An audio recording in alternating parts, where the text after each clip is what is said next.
America is home to 33 million small businesses, the beating heart of communities across the country. And proof that the American dream is still alive.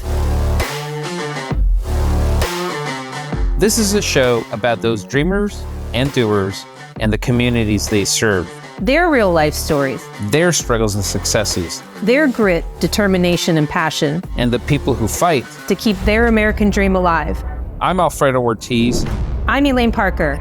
And it's time for another episode of Main Street Matters, America's small business megaphone. Hi, and welcome to another episode of Main Street Matters, America's small business megaphone.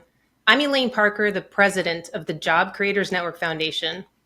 And I'm Jordan Bruno, vice president of Job Creators Network. Please subscribe to the show at salempodcastnetwork.com or wherever you get your podcasts from. Today, we're joined by E.J. Antoni. EJ is a research fellow at the Heritage Foundation's Grover M. Herman Center for the Federal Budget. His research focuses on fiscal and monetary policy. Antoni's research has also been featured with numerous think tanks and institutes, including the Committee to Unleash Prosperity, where he's a senior fellow. Previously, he was an economist at the Texas Public Policy Foundation, an economic consultant for FreedomWorks, and has taught courses ranging from economics to money and banking. EJ, welcome to Main Street Matters, America's small business megaphone. Well, Elaine, thank you for having me. Well, tell us a little bit about what you're doing at Heritage right now and what you're focused on. Fighting against Leviathan, I'd say that's probably the easiest way to put it. You know, a lot of the work that I do deals with all of the things that the federal government is doing wrong, quite frankly. We are spending, we are borrowing, and we are printing much too much money that has had very deleterious effect on small businesses, the American middle class, and we're doing everything we can, frankly, to push back against that. I think it's important to remember that every time the federal budget grows, the family budget has to shrink. And so if government is too big, it's because we have gotten too small. And our goal is to reverse all of that and get us back to a situation where the government is just back to doing what it should be doing and nothing more, so that the American people and American small businesses can thrive. So just broadly speaking, because we hear a lot out of the White House and the Biden administration. Every month we see the jobs reports come in and, there's a big, sort of celebration about the jobs that have come in. But tell us broadly, when you really peel down the onion, why isn't Bidenomics working? Well, there's a lot going on there, Elaine, in those monthly reports. We have to remember when we hear the number of jobs that are added or lost each month, we're just talking about payrolls. We're not actually talking about individuals employed. And so one of the things that we've seen over the last year and really beyond that is businesses continue adding payrolls, even though the number of people employed hasn't actually changed. In fact, it's been going down recently. And there's a couple of reasons why that's happening. One of which is the fact that a lot of Americans are so strapped for cash today. Their budgets have been pushed to the limits. They're having to go out and get second or even third jobs. And also people are losing full-time jobs and having to replace them with multiple part-time ones. And so at the end of the day, you can increase the number of payrolls without actually increasing the number of people employed. But that's a sign of impoverishment, not a sign of wealth. And sure enough, that's what we're seeing today. But we also have a lot of statistical and methodological problems at the Bureau of Labor Statistics, which is causing that headline payroll number to go up artificially, really. And some of that has to do with things like the birth-death model, which is basically trying to estimate how many firms are being created, while how many firms are also going out of business, because that obviously affects the number of people that are going to be employed. But we have other problems that are coming up as well, and these things are rearing their heads in the quarterly census that is taken, which is a much more comprehensive assessment of the number of payrolls. And sure enough, what did that show for 2023? Job growth, according to those monthly payrolls, was overestimated by almost 800,000. In other words, about 1 in every 4 jobs that was supposedly created last year never even existed. And by the way, that's on top of 10 out of 12 of those months from last year already being revised down heavily. And so at the end of the day, Elaine, what is really going on in the economy in no way matches all of these blockbuster headlines that we keep hearing in the business news cycle. EJ, in your analysis, how is the Main Street small businesses, the backbone of the economy, how are they faring under President Biden's economy? In a word, poorly. One of the things that we have to remember with these periods of rapid inflation is that it's very different from normal business conditions.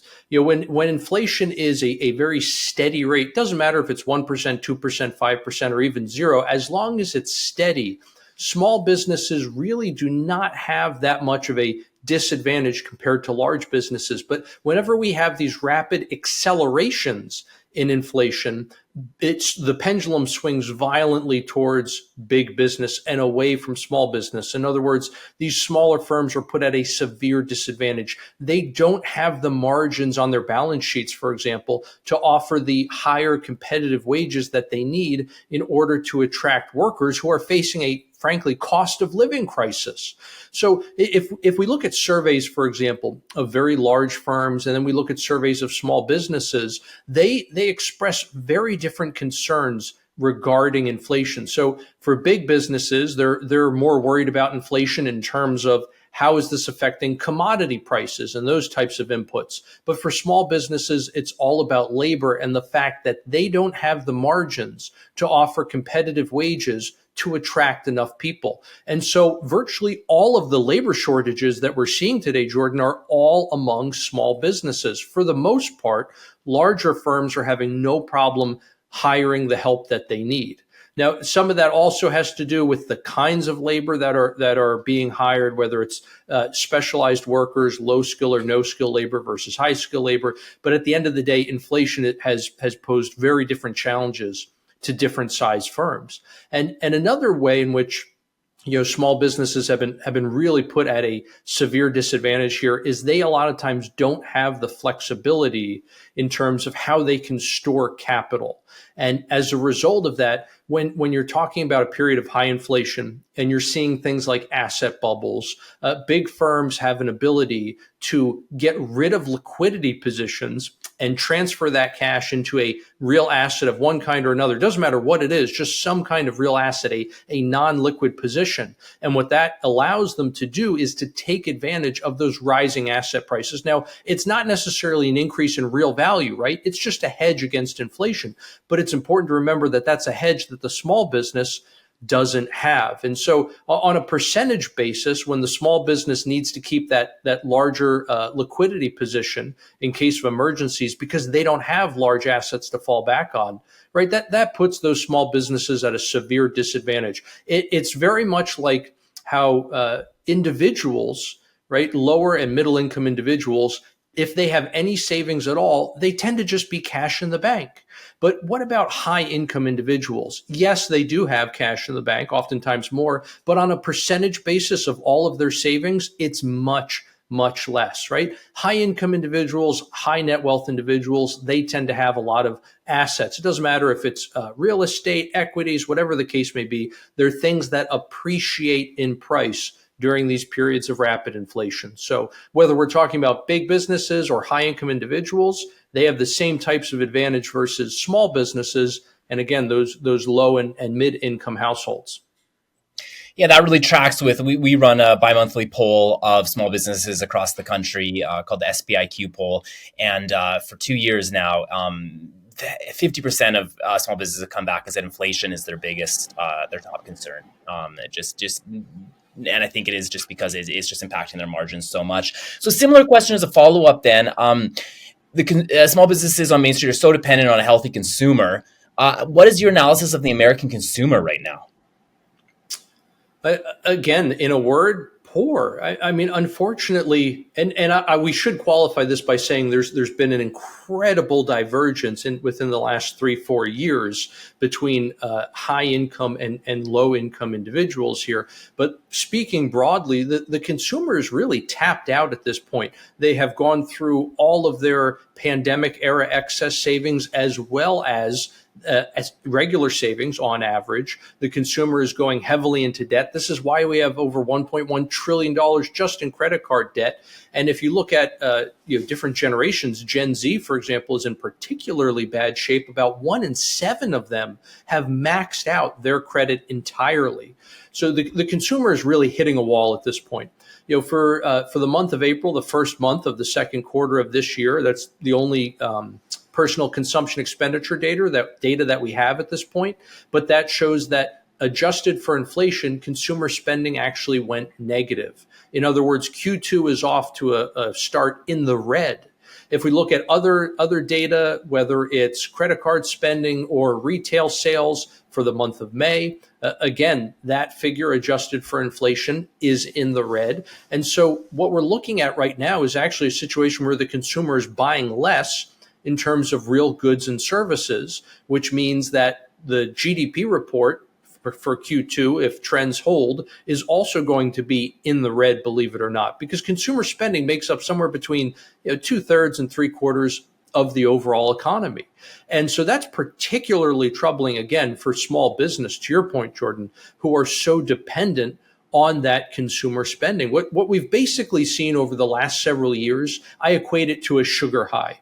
The consumer never really had the income to match the cost of living increases that we have experienced from today compared to 2020, let's say, or even 2019. And as a result of that, they've been just going through their savings. They've been going into debt. Again, this is that sugar high. And at first things feel great, but then you always get the crash afterwards. And so now we're in a situation where the consumer is not only unable to pay today's higher prices given their lower incomes adjusted for inflation, but now on top of that, they also have the expense of paying interest on their debt. And when we're talking about a lot of consumer debt, we're thinking of credit cards, which is a variable rate. So you're not talking about those introductory rates of 0 to 5%, let's say. You're talking about literally record high interest rates on credit cards today. American families are paying an annualized rate of over $250 billion just in interest on their credit cards. So take all of that out of what they can spend on consumer goods and services. You're looking at a huge hit right there to small businesses in terms of the kind of traffic that they can expect from their consumer base. Yeah, the credit card debt is very scary. I'll give you a real life example, which will track with all of your research. My daughter is going into her junior year in college, and one of her roommates is carrying almost $20,000 in credit card debt. She's 21 years old. Oh, goodness. And, sadly, that's so emblematic of what a lot of young people face today. And frankly, I understand a lot of older folks who look at the younger generation and they say, oh my gosh, look how lazy these kids are. And they're getting all these nonsensical degrees that end in the word studies, for example. And I totally understand that criticism.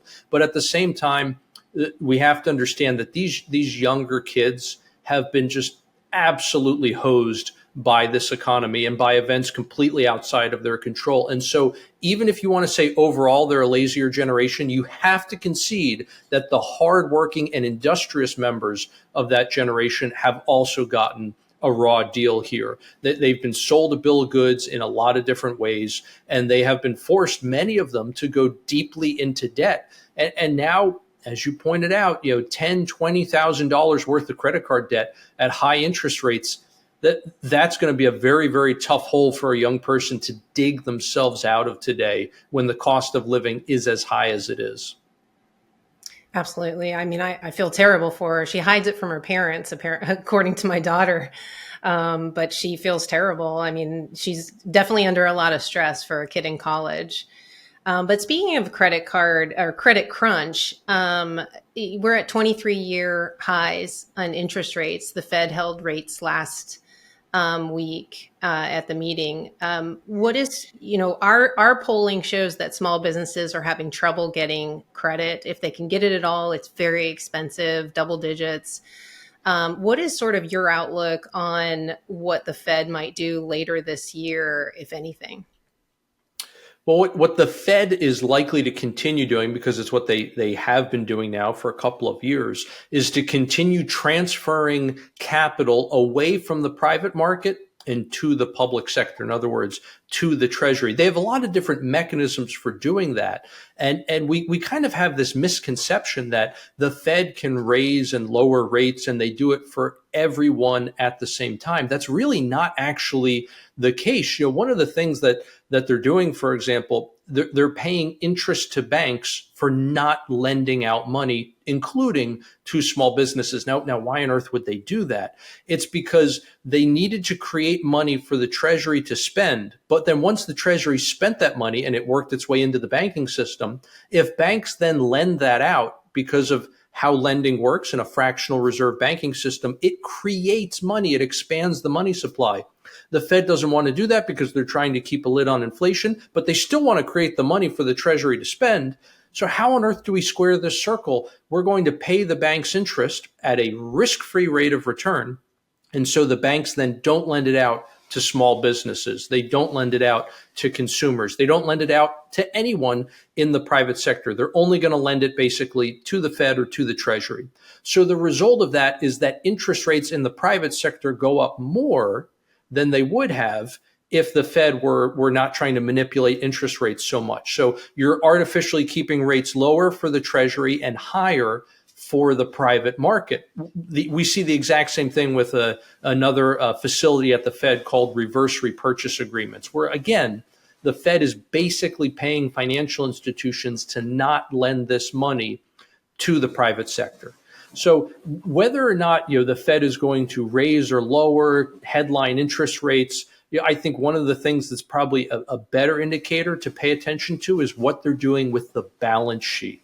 And sure enough, what did we see in the previous meeting? The Fed decided that they were going to reduce the rate of runoff. So yes, the Fed has been reducing the rate at which they have been reducing the balance sheet.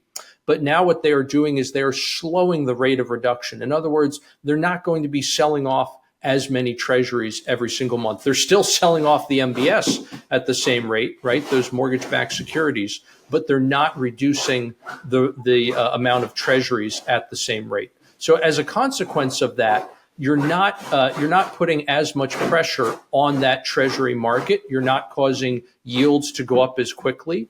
So it's a way of, again, basically trying to provide money for Janet Yellen to borrow without actually reducing the interest rates that are being charged to the private marketplace. So it's a very long-winded way of saying what the Fed has basically been doing is taking capital out of the hands of the private market, making borrowing for them more expensive, and trying to allocate it towards the Treasury and trying to make capital less expensive for the government to borrow.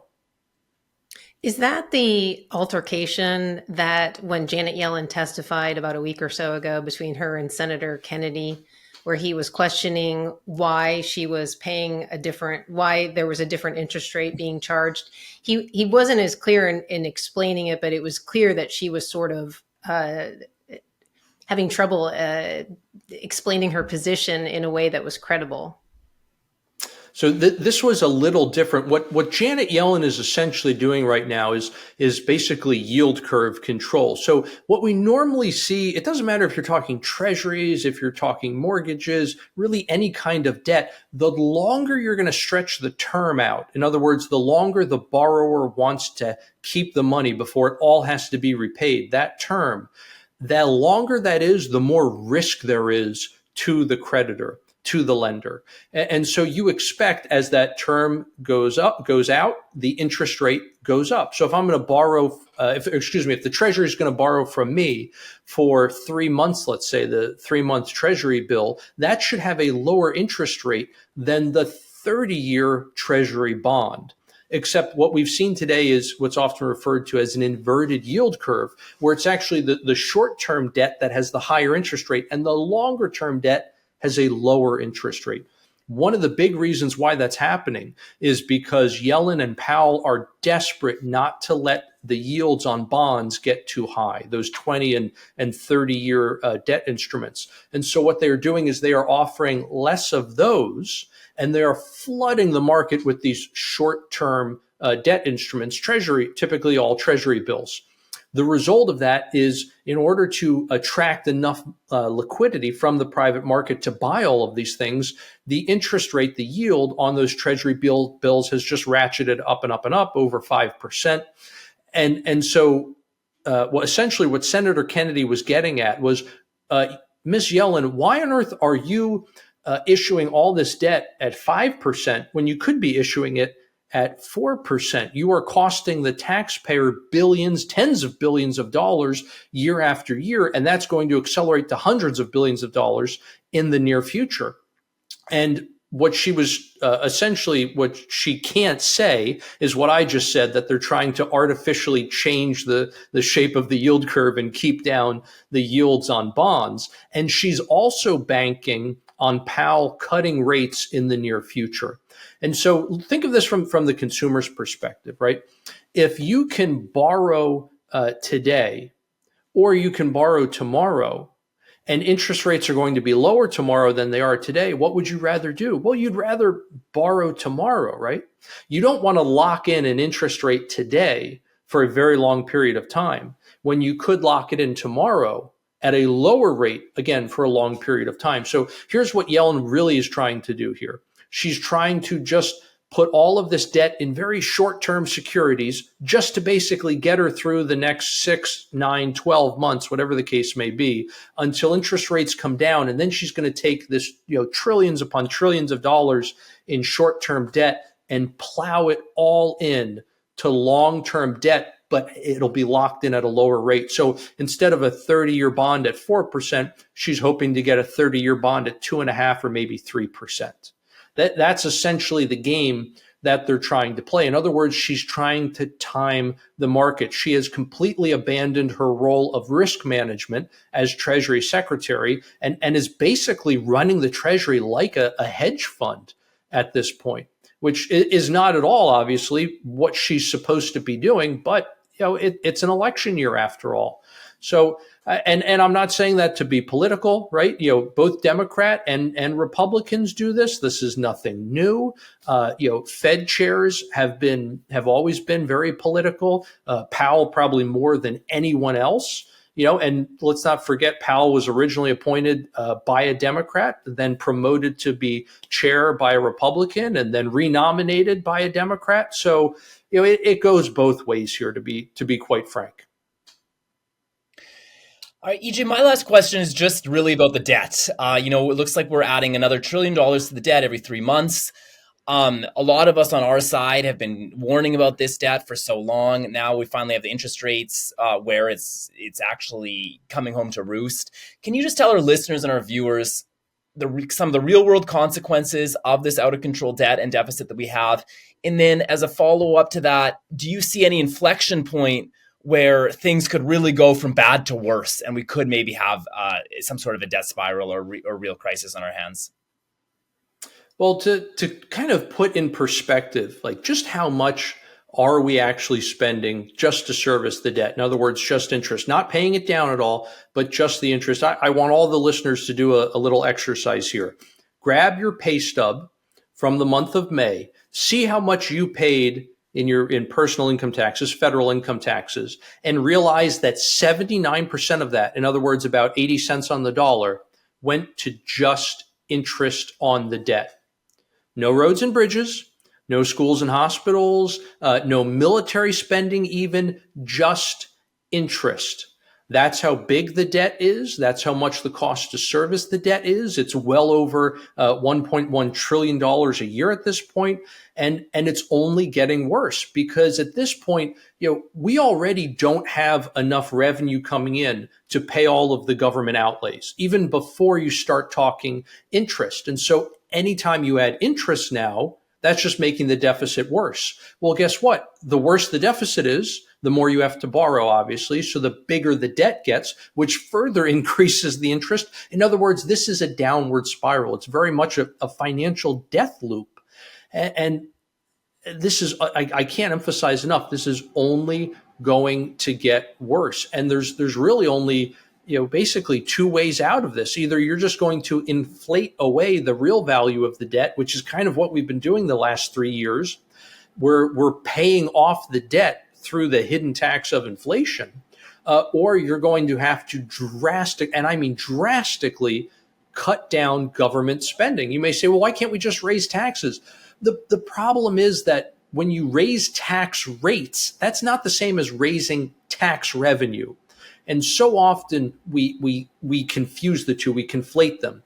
And what's basically happened in the past is anytime we increase tax rates too high, you're not actually going to get more tax revenue. Sometimes you even get less because it reduces incentives to work, to invest, et cetera. And so if you look at what is the most tax revenue you can actually squeeze out of an economy, it's somewhere around 20%. It's usually just under that. And so no matter how high or low you put the rate, that's really the most revenue you can get out of an economy. That's where we are today. In other words, adjustments from here on out, you can talk about raising rates, closing loopholes, on and on. You can't get blood from a stone. At the end of the day, there is only so much revenue you can get out of an economy. We're there. We don't have a revenue problem. We have a spending problem in this country. And until we get that spending down, you're going to continue to see the deficit explode. You're going to continue to see interest on the debt explode. And you're going to continue to see inflation because that's essentially how the government has chosen to pay off all of this debt and to pay for all of its spending. So it's not a good scenario, unfortunately. Things are, as you said, things are really coming home to roost finally. We got so spoiled for what, 20-something years of near zero interest rates. And now all of a sudden, that magic is gone. I have one last question on the debt side of it. We were one of the organizations that took the Biden administration to the Supreme Court on the student loan bailout. And of course, it was struck down, as everyone knows, 6-3 decision. Basically, he doesn't have the authority to do it. He's continuing to find loopholes and has forgiven about $170 billion. Explain to our audience what that means, because they're not sending a check out, but what exactly is happening when they're forgiving this debt? Well, it just means that it's going on the back of taxpayers.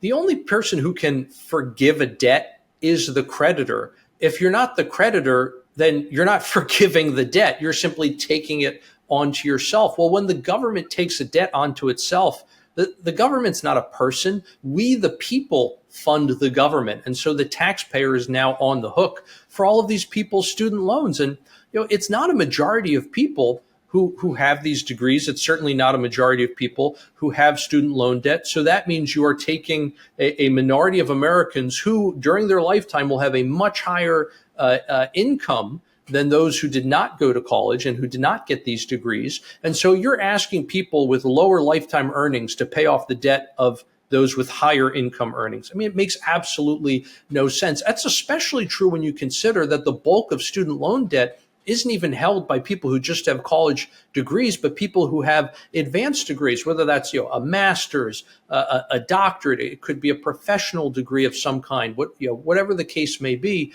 you're looking at typically very high income individuals, and so it's frankly morally wrong to do this. The economics of it aside, you are literally asking electricians, plumbers, carpenters, mechanics to pay off the debt of people who are going to make 2 to 3 times as much as they will. When both people willfully chose their own professions. I mean, that's immoral. But now we'll put the immorality aside. Let's take up the economics issue again. This is just going to mean more inflation. Why? Because it's more government spending when there's no revenue to pay for it. And so how has the government been paying for spending where it doesn't have revenue? It's been just inflating the currency away to pay for it all. And so that's unfortunately what we can expect more of. Again, going back to what we said earlier, the government already doesn't have enough revenue to pay for all of its expenses. And so any additional spending, which would include washing out this debt, that would just exacerbate the deficit and exacerbate the debt.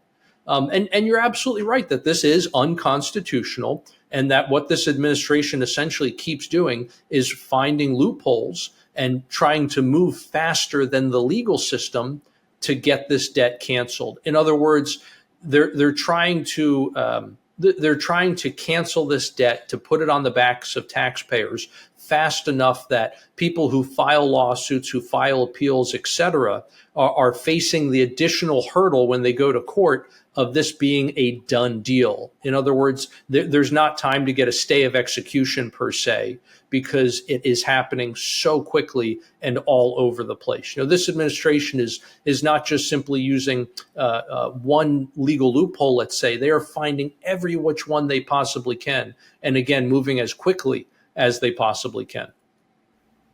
Yeah, we always, during the lawsuit that we filed, we knew that if the money, quote, went out the door, that we couldn't claw it back. It would there was no way you could claw it back. You had to stop it.